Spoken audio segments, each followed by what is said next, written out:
What's up, traders? Welcome to another video. Let's start this video with a brief introduction into crypto.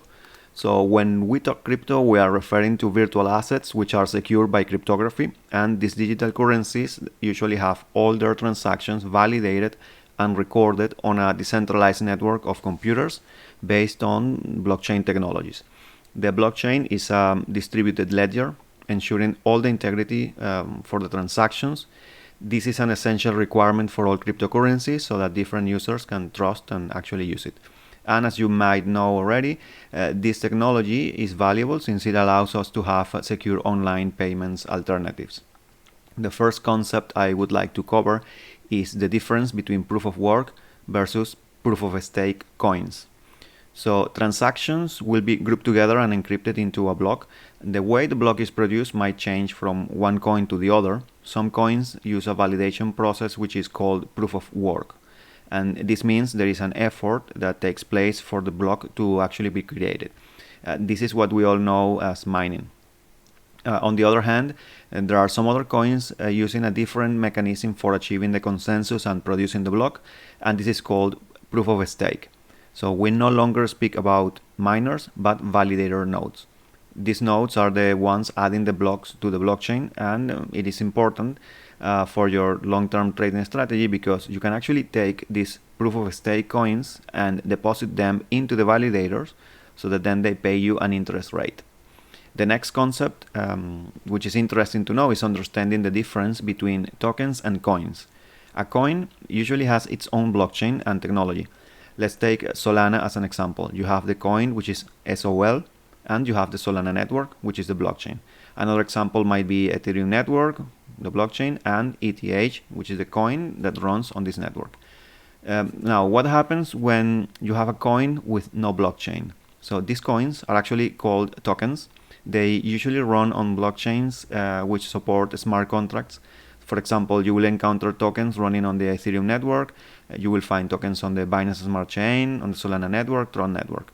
Famous examples of tokens are Shiba Inu, which is a token that you can find on the Ethereum network and also on the Binance Smart Chain network.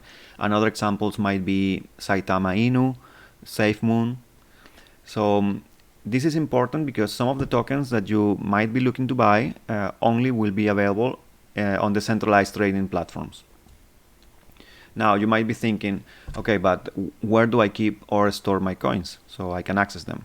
And this is done with a crypto wallet, which is a program that you can install on any computer or on any mobile, and it will provide an address that you can use to receive and send coins.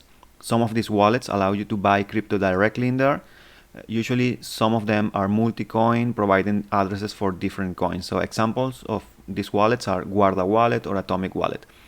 Another option is to use a trading platform that you can access via web or app. For example, Binance. This is one of the main trading platforms.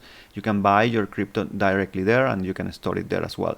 It also allows you to receive coins, transfer coins, trade, many more things.